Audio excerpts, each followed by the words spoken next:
Bienvenue dans ma vie de DRH, le podcast dédié au partage d'expériences RH. Je suis Pauline Danguy, dirigeante inspirée chez Go for Human. Bonjour à tous et bienvenue dans ma vie de DRH. Aujourd'hui, j'accueille Karen Garchon, qui est DRH chez Hyperspace et qui va nous témoigner, j'ai envie de dire, de son parcours qui est plus ou moins inspirant et original. Mais sans en dire plus, je laisse Karen se présenter. Bonjour Karen, je te laisse te présenter.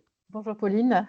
Donc, je suis Karen Garchon, je suis la DRH d'Hyperspace depuis janvier 2024, donc un peu plus d'un an maintenant.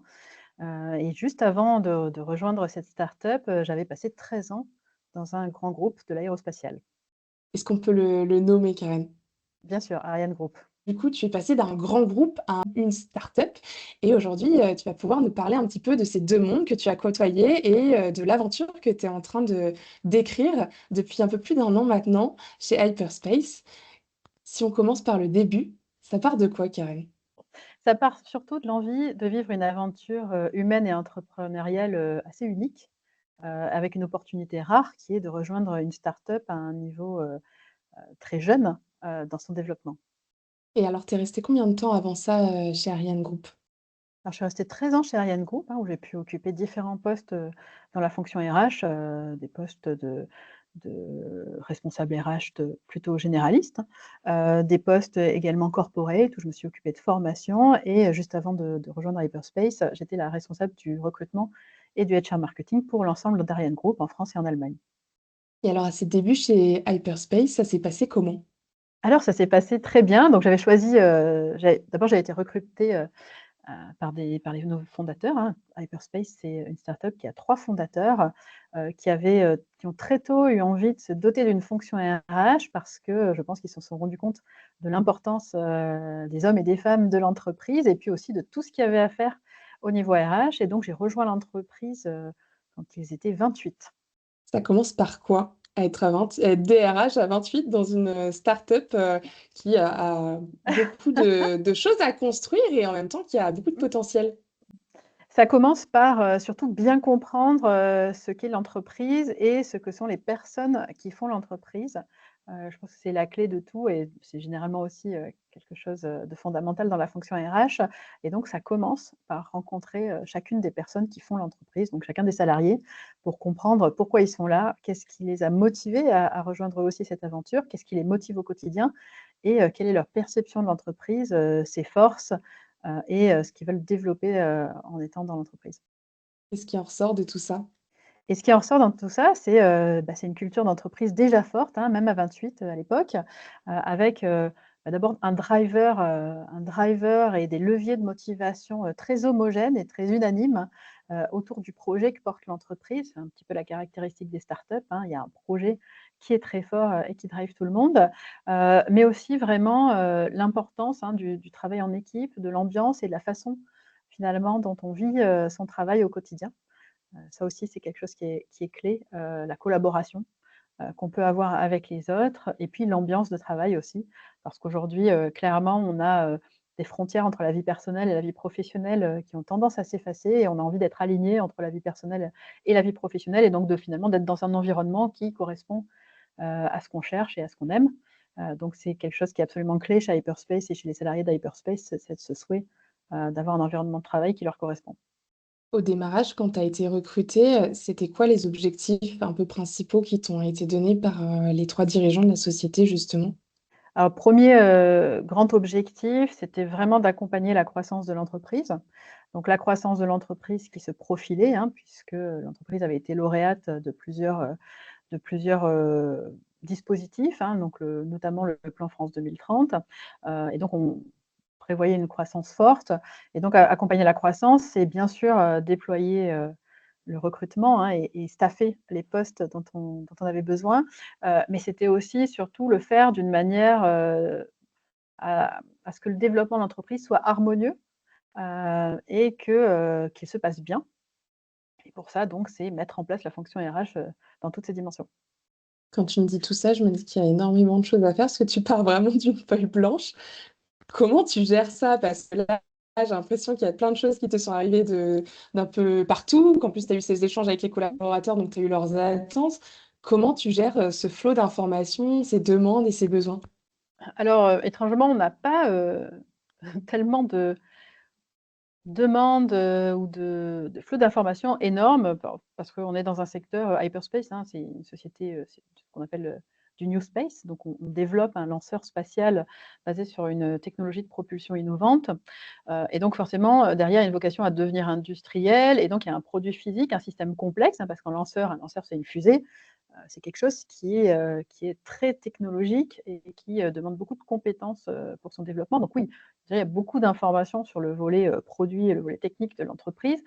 Mais étrangement, par rapport à ce que tu dis, il n'y a pas tellement de flot de demandes, parce que je suis arrivée dans une entreprise assez jeune, avec une moyenne d'âge assez jeune, et finalement avec des personnes qui n'avaient pas forcément beaucoup de références dans d'autres environnements de travail et donc qui ne savaient pas parfois, quoi attendre de la fonction RH. Donc, quand on dit partir d'une page vierge, c'est partir d'une page vierge dans ce qu'il y avait à mettre en place, mais aussi dans les attentes des salariés eux-mêmes. Comment tu as lancé un peu ton process RH? Comment tu as structuré, toute la fonction RH alors? Alors la première chose que j'ai faite, donc c'est bien sûr rencontrer, toutes les parties prenantes, donc bien sûr tous les salariés qui étaient présents à l'arrivée dans l'entreprise et bien sûr mes fondateurs, hein, avec qui, l'échange, est très important, au quotidien, pour comprendre qu'est-ce qui étaient les drivers, principaux de motivation et ce que voulaient, les salariés en termes de culture. Parce que, dans la fonction RH, on a 3 grands axes à adresser. On a la culture de l'entreprise, on va dire le cadre social et organisationnel et on a la gestion, des talents, donc tous les processus RH de gestion des talents et donc ces 3 grands axes, en fait, ils interagissent ensemble, et donc il faut les traiter, de manière simultanée. Donc la première chose que j'ai faite, c'est le volet culturel, c'est vraiment de comprendre ce qu'était, Hyperspace, quelle était la culture existante et vers quoi on voulait l'amener, pour pouvoir travailler sur les 2 autres grands axes, notamment donc notre cadre social, et nos processus, de gestion, et de développement RH. Tu as mis quoi en place du coup concrètement, si on rentre un peu dans le détail? OK, alors concrètement, on met déjà, en place, les choses dans l'ordre.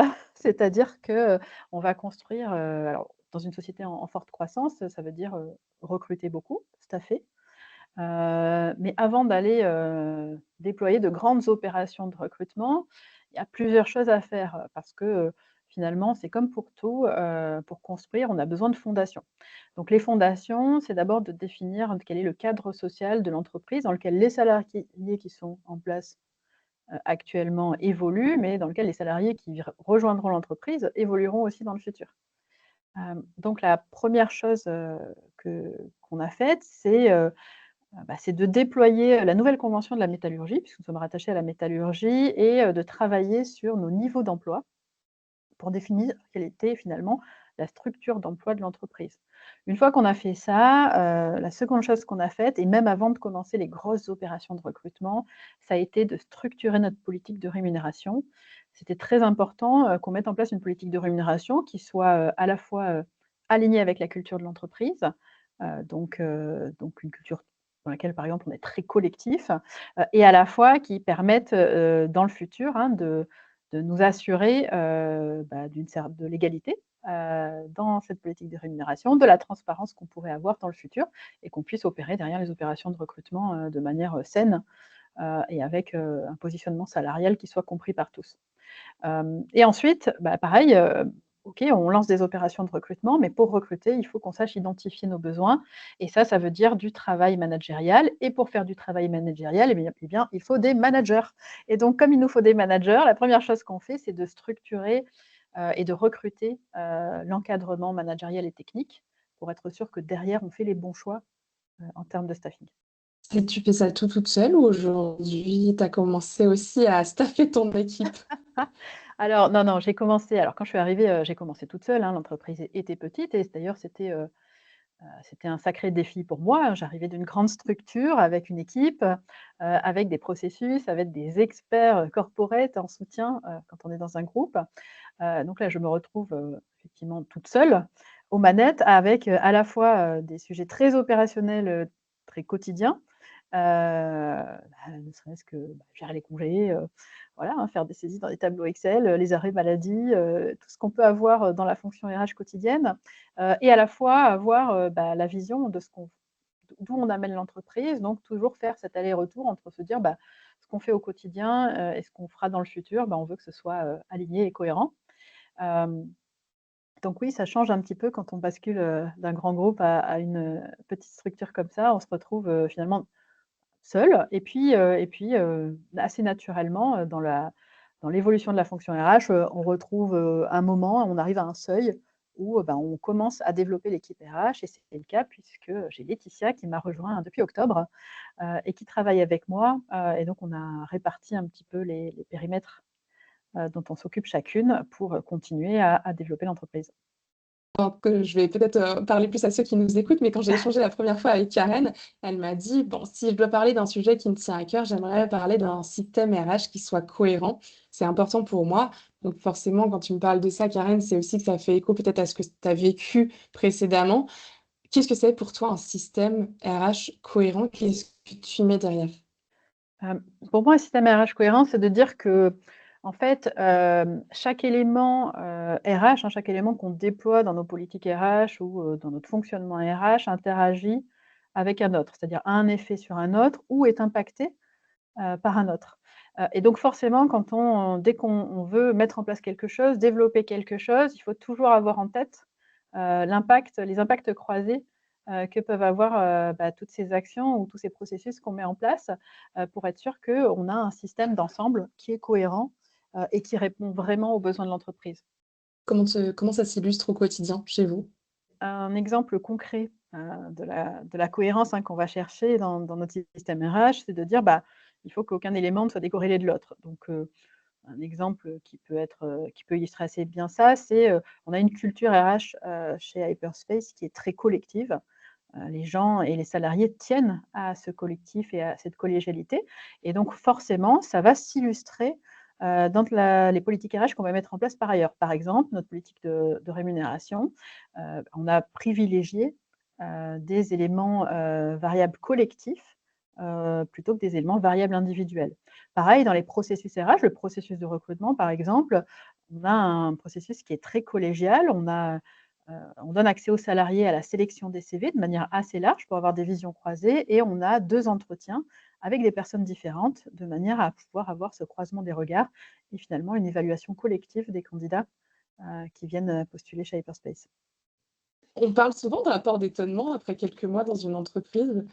Aujourd'hui, c'est quoi, après bientôt un an, plus d'un an maintenant, pardon, c'est quoi ton rapport d'étonnement entre, avant et maintenant, ton ancienne entreprise et ta nouvelle? Alors si on doit faire un rapport d'étonnement, même si on s'attend alors quand on fait le choix de rejoindre une start-up, bien sûr, on s'attend à ne pas retrouver le même environnement que celui qu'on quitte, mais il n'empêche, qu'il y a un degré d'étonnement et un degré de surprise assez fort finalement. Par exemple, pour moi, je dirais que le centre de gravité de ma valeur ajoutée, hein, en tant que RH, a vraiment évolué en passant d'un grand groupe à une start-up. Hem, Là où, dans mon parcours, hein, dans mon ancienne entreprise, j'ai pu évoluer, j'ai pu progresser, j'ai été reconnue, promue, pour, mes forces et pour ce que j'amenais en termes de valeur ajoutée, au poste que j'occupais. Finalement, dans mon nouvel environnement, c'est plus du tout ça qui est attendu de moi, c'est plus du tout ça qui est valorisé et qui fait ma valeur ajoutée. Et donc ça, forcément, ça demande quelques semaines, voire quelques mois d'adaptation pour retrouver son équilibre et dans ce nouvel environnement, se dire: «Mais finalement, moi, qu'est-ce que j'apporte, comme valeur?» Donc ça, c'est vraiment un élément, assez fort, en termes de rapport d'étonnement. Est-ce qu'il y avait d'autres, choses qui t'ont marqué entre, le fonctionnement d'un grand groupe et d'un petit groupe, sans que ça soit forcément négatif en réalité, mais c'est quoi en fait ces grands aspects différenciants entre les 2 dans la fonction RH? Oui, alors là, j'ai envie de te répondre en te disant, sur quelque chose qui n'est absolument pas différenciant. Il y a quelque chose, de très clair et dont on se rend compte finalement en ayant vécu l'expérience, c'est qu'il y a quelque chose d'absolument commun entre un grand groupe et une start-up, c'est les dynamiques humaines. En fait, les êtres humains sont les mêmes partout. Les dynamiques humaines, les dynamiques de groupe, les dynamiques individuelles, les attentes, les rêves, les drivers de motivation, en fait, tout fonctionne pareil, chez l'être humain, qu'on soit dans un grand groupe ou dans une start-up. C'est juste le contexte qui change et la manière dont finalement on va pouvoir, gérer et interagir avec ces dynamiques humaines. Donc j'ai envie de dire, c'est pas la un facteur tellement différenciant, c'est surtout un facteur, très commun. Ah, je vais prendre, le rebond là-dessus. Tu parlais de driver et de rêve. Pourquoi en fait tu as changé d'entreprise et tu es passé d'un univers à l'autre? C'était quoi ton driver en fait? C'était quoi tes rêves derrière tout ça? Alors en fait, j'étais très bien dans mon ancienne entreprise. J'étais dans une entreprise passionnante, à tous les niveaux, très riche, dans son environnement humain, avec un produit incroyable, pour moi un parcours RH, j'ai envie de dire, vraiment très dynamique et voilà, très prometteur aussi.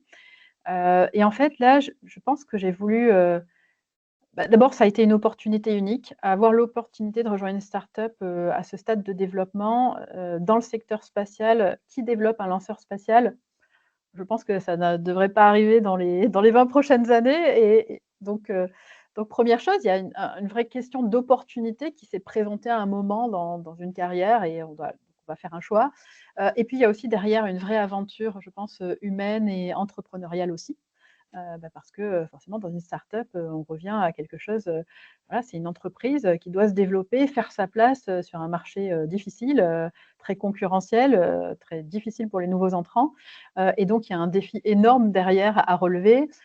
Et ce que j'aime moi, dans la fonction RH, c'est qu'elle prenne vraiment sa place, dans l'entreprise, et qu'elle soit aussi, au cœur, de la réussite de l'entreprise et voilà, moi je vois ça comme, l'opportunité finalement de revenir à ce qu'est l'essence de la fonction RH et de se dire: «Bah, voilà, aujourd'hui, si cette entreprise réussit, c'est aussi parce que, sa fonction RH et les hommes et les femmes qui composent l'entreprise, ça aura été au cœur de cette réussite». Et donc voilà, c'était vraiment un effet d'opportunité et enfin peut-être, aussi, j'ai rencontré des fondateurs, avec qui, j'ai eu envie de travailler, mais vraiment. J'ai toujours, je crois que ça a été un fil rouge tout au long de ma carrière, j'ai besoin d'admirer les gens avec qui je travaille, et je les admire vraiment et immédiatement quand je les ai rencontrés, en fait, j'ai su que j'avais envie de travailler avec eux. Voilà et des fois, il faut savoir choisir, choisir c'est renoncer, mais c'est aussi ouvrir de belles portes et donc voilà pourquoi j'ai rejoint Hyperspace. C'est quand même pas rien comme choix, mais finalement je vois que tu as aussi un peu suivi, ton cœur derrière, donc c'est ça qui est assez beau Ouais, et motivant. exactement et puis, on discutait, hein, en préparant l'interview, on discutait, des impacts du Covid, sur plein de sujets. Et ben, un des impacts du Covid, c'est aussi ça, je pense, ça peut être aussi ça, hein, pour moi qui a joué, c'est de se dire, dans la vie, voilà, le temps passe, et les opportunités se présentent et il faut aussi savoir prendre des risques et il faut aussi savoir, suivre son cœur, y compris professionnellement donc là, c'est le cas. Par rapport à tout ça, aujourd'hui, c'est quoi ta posture un peu dans l'entreprise? Enfin, comment toi tu te positionnes en tant que DRH dans une boîte qui est encore toute en construction avec, ce que tu savais faire avant où tu avais aussi un poste, tu avais une position importante. Comment en fait tu as dû switcher? Qu'est-ce que tu as switché réellement en termes de posture? Ouais, alors, avant même de parler de posture, je dirais qu'il y a quand même quelque chose qui est intéressant à souligner, c'est que, en fait, c'est très, très riche d'arriver d'un grand groupe et de passer dans une start-up. Parce en arrivant d'un grand groupe, on a une vision assez claire finalement, de tous les métiers de la fonction RH, et de tous les besoins qu'on pourra avoir dans le futur. Donc finalement, on a une vision assez claire de ce que pourrait être la cible si l'entreprise devenait grande.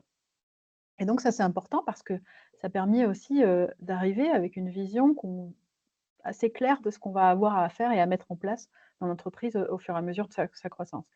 En termes de posture maintenant, je dirais que c'est là aussi, c'est une vraie opportunité d'arriver dans un environnement assez vierge sur les sujets RH où donc il y avait personne, hein, sur la fonction RH, avant que j'arrive, et c'est cette opportunité de se dire: «Bah, je vais positionner, la fonction RH de manière un petit peu différente, de ce que je la vois ailleurs», parce que je considère que c'est vraiment ça, qui contribuent à la réussite de l'entreprise. Comment je l'illustre, concrètement? C'est que, on a bien sûr la fonction RH, bon, elle a beaucoup bougé, hein, historiquement, on est passé, hein, de la gestion du personnel au business partner. Moi, je crois que le business partner, c'est pas encore, suffisamment, explicite, sur la place de la fonction RH. Pour moi, la fonction RH, elle ne devrait pas être un partenaire. En fait, tout le monde est propriétaire de la fonction RH dans une entreprise, notamment au niveau du comité de direction, et à partir de là, la fonction RH, elle ne se travaille pas tout seul, elle se travaille de manière collective et collégiale avec d'autres fonctions. Et ça, c'est absolument clé en termes de posture, c'est-à-dire qu'on n'arrive pas, comme un expert qui va expliquer ce qu'il faut faire, mais en fait, plutôt comme la personne qui va aider à définir, ce qu'on veut, ce qu'on veut voir l'entreprise devenir dans le futur et le traduire ensuite en actions concrètes. Et ça, c'est un changement. Ça peut paraître subtil, mais en fait, c'est ça qui est très différent et c'est ça qui permet aussi de se dire, bah, on construit quelque chose, on construit un système, on met en place un système qui va faire réussir l'entreprise. C'est quoi ton rapport aujourd'hui avec, les dirigeants justement? Parce que tu parles de co-construire, et j'aime bien cette idée de propriété, des RH, qu'ont en fait tous les collaborateurs, notamment la direction. Mais du coup, c'est quoi cette relation que toi tu as construite qui, à mon avis, j'imagine, est forte et importante, surtout au démarrage?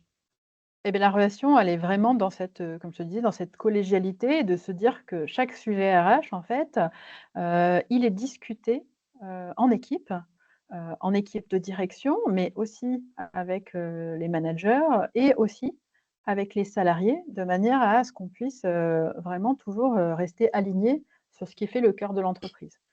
Et ça, c'est important parce que on est sûr comme ça de pas, distendre finalement et de voilà, de créer une fonction RH silotée qui travaille, dans son coin, qui soit finalement une sorte d'organisme, enfin de consulting interne, ce qui n'est pas du tout la vocation du sujet parce que pour moi la fonction RH elle est diffuse.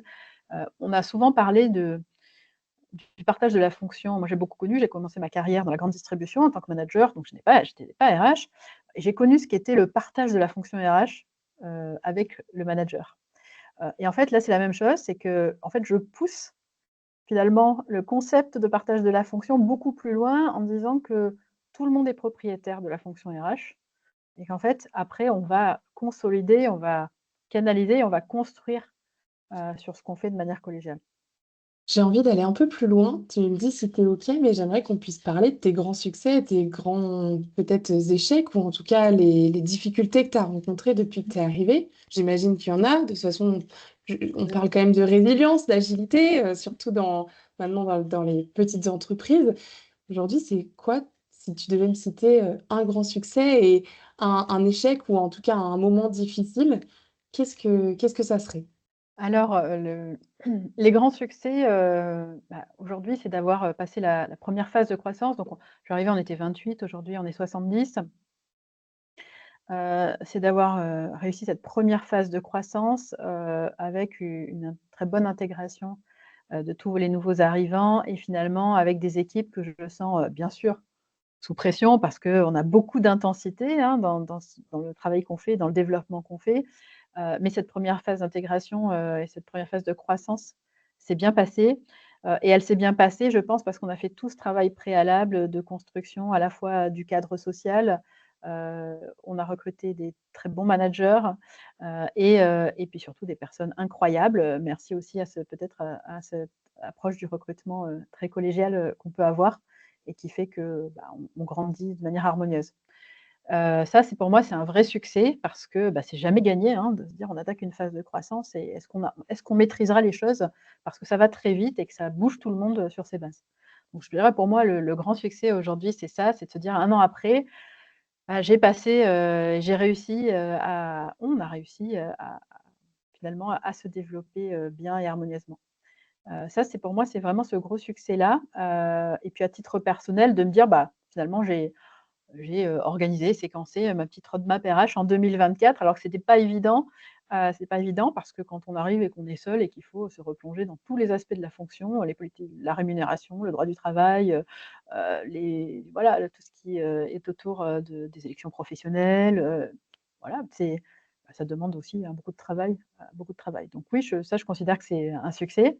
Après, dans les moments difficiles, j'en ai traversé plusieurs. D'abord parce que comme on en discutait tout à l'heure, ça on est bousculé quand même dans notre nouvel environnement, hein, finalement. Qu'est-ce que je peux apporter? Ce que je faisais avant avec une grosse équipe, là, je dois le faire toute seule. Et puis avec des choses qui sont valorisées aussi, qui sont attendues, qui sont différentes. Mais surtout, peut-être, l'aspect un petit peu difficile, c'est de se dire que, hem, parfois, il y a des choses qu'on voudrait faire et on n'a pas le temps de les faire ou pas la capacité à le faire parce qu'on n'est pas nombreux, et que donc il faut accepter, que oui, on est dans un monde de start-up qui va très vite et à la fois, il faut, savoir être patient parce que, on n'a pas la capacité à faire tout ce qu'on voudrait faire et à être à l'état de l'art aussi vite qu'on aimerait l'être et à la limite, c'est normal et c'est presque, plus sain d'ailleurs puisque la maturité, c'est quelque chose qui se construit avec le temps et donc en fait, on tombe dans ce paradoxe où, on est dans une start-up, tout va très vite, mais on va lentement parce que, voilà, on a un temps de décision, long, on a un temps la capacité à faire les choses, avec, une capacité limitée, hein, donc forcément, ça va doucement et puis aussi parce que le changement, les êtres humains, ça voilà, on met pas tous les changements en place en quelques semaines, hein, ça peut aussi prendre des mois pour que ça se passe bien et donc peut-être, il y a cet aspect-là qui est un peu plus difficile et puis du coup aussi, accepter qu'on n'est pas dans une exécution parfaite. Quand on est dans un grand groupe, on a un niveau d'exigence dans l'exécution de ce qu'on fait, qui est d'être vraiment à l'état de l'art, de la fonction, parce que c'est ça qui est attendu forcément, on est des ultra spécialistes de ce qu'on fait. Quand on arrive dans une start-up, il faut accepter que oui, là, non finalement, je ne fais pas les choses, la présentation comme j'aurais aimé la faire, voilà, je déroule pas, je n'exécute pas comme j'aurais aimé le faire et des fois ça peut être un peu frustrant de ne pas avoir été à un niveau d'exécution parfait. Donc ça a été peut-être un petit peu plus difficile pour moi à accepter et à vivre, parce que voilà, on est un petit peu, sollicité sur tout. Mais voilà, on prend le temps et on apprend aussi. C'est aussi une bonne remise en question. Merci pour le partage, sincère qui, je pense est tout à fait, normal et en tout cas, c'est très humble, d'en parler. Ça m'amène à cette autre question, je reprends l'idée du rêve parce que je l'aime bien cette idée-là. Mais si tu avais un grand rêve, en termes de toi, de ton évolution dans l'entreprise, en termes de fonction RH, ça serait quoi? Alors si j'avais un grand rêve, heu, alors j'ai envie de dire que moi, mon grand rêve aujourd'hui, ce serait, qu'on continue exactement comme on a commencé, et que l'entreprise puisse continuer à se développer et que j'ai des salariés en fait, qui soient contents de venir tous les matins. Heu Je crois qu'il y a pas, je pense pas qu'il y ait finalement quelque chose de plus gratifiant pour un DRH que de voir des salariés qui sont contents d'être là, de faire des choses ensemble, avec le lot de difficultés qu'on peut rencontrer, hein, au travail évidemment, hein, tout n'est pas facile tous les jours, mais finalement qui sont contents d'être ensemble. Voilà, j'ai envie de dire que mon seul rêve, c'est ça, c'est qu'on arrive finalement à faire une entreprise qui va grandir, et qui garde cet esprit-là. C'est pas facile, mais voilà, si j'avais un rêve RH, c'est celui-là. Pour l'instant, en tout cas, ça a l'air bien parti. Mmh. Oui, oui, oui. Oui, oui, ça commence bien. Après, ça va demander des efforts de tout le monde. Hem, la culture de l'entreprise, hein, elle demande, des efforts à tous. En fait, c'est pas quelque chose qui se décrète, pas quelque chose top-down. On dit: «Oh super, je vais avoir une culture collégiale» ou «Je vais avoir, tel ou tel aspect culturel». En fait, la culture, c'est quelque chose qui se met en place au quotidien, qui se travaille au quotidien et qui demande un effort quotidien, y compris des efforts individuels de tous pour la maintenir. Aujourd'hui, hein, le fait de travailler, de manière collaborative, hein, le fait d'être, voilà, de savoir, être très inclusif, de travailler ensemble, c'est quelque chose, aussi d'être humble, de savoir, résoudre les problèmes, d'être dans le co-développement. Encore une fois, c'est pas quelque chose qui se décrète, c'est quelque chose qui doit venir, de chacun, au quotidien. On arrive déjà au terme de cet échange, mais c'était passionnant. Mais avant de clôturer, j'aimerais pouvoir te demander, Karen, si il y a un grand enseignement que tu as eu durant tout ton parcours, ou un grand conseil, en tout cas, qui était important pour toi et que tu as encore. Si tu devais le partager, aux DRH qui t'écoutent, qu'est-ce que tu aurais envie de leur dire? J'ai envie de dire 2 choses, si c'est possible. Bien sûr! La première chose, par rapport à ce que tu me demandes, je vais peut-être, retranscrire un conseil qu'on m'a donné. J'ai eu la chance, dans ma précédente entreprise, donc chez Ariane Group, d'avoir une manager extraordinaire, qui a aussi, fait un petit peu jouer un rôle de mentor aussi, pendant mes premières semaines, post-changement. Au bout d'un mois et demi, hein, quand je me posais de quelques questions sur ma valeur, ce que j'apportais à l'entreprise, est-ce que finalement j'avais fait ce bon choix, j'avais ce choix, est-ce que c'était vraiment, pertinent? Elle m'a dit: «Mais Karen, arrête» et elle m'a juste dit: «Réfléchis à quel DRH tu veux être». Elle m'a dit, c'est en fait, en gros, il fallait que ce soit ça ma boussole, en fait. Quel DRH je veux être? Donc moi, j'invite, si j'avais un conseil à donner, c'est de dire, à toutes les personnes qui rentrent dans la fonction RH, c'est qu'est-ce qu'ils veulent devenir et qu'est-ce qu'ils veulent être dans cette fonction-là? D'y réfléchir, en fait. Et moi, ça m'a beaucoup aidé d'y réfléchir pour retrouver finalement quelle était, où je devais me positionner, pour apporter de la valeur. 1re chose et deuxième chose, peut-être, c'est, et parce qu'on le vit aussi en faisant des changements, aussi importants, parce que c'est un changement important, hein, quand on change à ce point d'environnement, c'est de se rappeler, que dans la fonction RH, il faut vraiment rester humble. Il n'y a pas de bonnes ou de moins bons environnements RH. En fait, il faut toujours et systématiquement se remettre en question, et remettre en question aussi ce qu'on fait et toujours, rester, très humble et travailler avec les autres, pour être sûr qu'on va dans la bonne direction et que, finalement il n'y a pas un, comment dirais-je, un gap qui se crée entre ce qu'on fait, et ce qu'est l'entreprise parce que ça peut vite arriver et donc ça demande de l'humilité, d'accepter d'aller, tout le temps, se confronter, à la vie des autres, avoir du feedback, travailler aussi avec les autres pour mettre en place les sujets RH. Donc voilà, je dirais que l'humilité, que ce soit dans un grand groupe ou dans une start-up, c'est absolument clé, dans nos métiers. Merci pour ces 2 précieux conseils, je pense qu'ils vont être utiles pour d'autres. Merci en tout cas Karen pour tous ces partages. Pour tous ceux qui nous écoutent, j'espère que vous avez apprécié autant que moi ce bel échange. C'était un format un petit peu différent. Pour une fois, on s'est dit: «Allez, c'est Karen qui va témoigner parce qu'elle a vraiment un parcours original», donc j'espère que ça vous aura plu. En tout cas, à nouveau, merci Karen pour tous ces partages et je vous dis à tous à bientôt pour un nouvel épisode de Ma vie de DRH. À nouveau, merci Karen. Merci beaucoup Pauline. Et voilà, cet épisode est terminé. Merci de nous avoir écoutés et si ce podcast vous a plu, n'hésitez surtout pas à le partager autour de vous. À très vite pour un prochain épisode de Ma vie de DRH.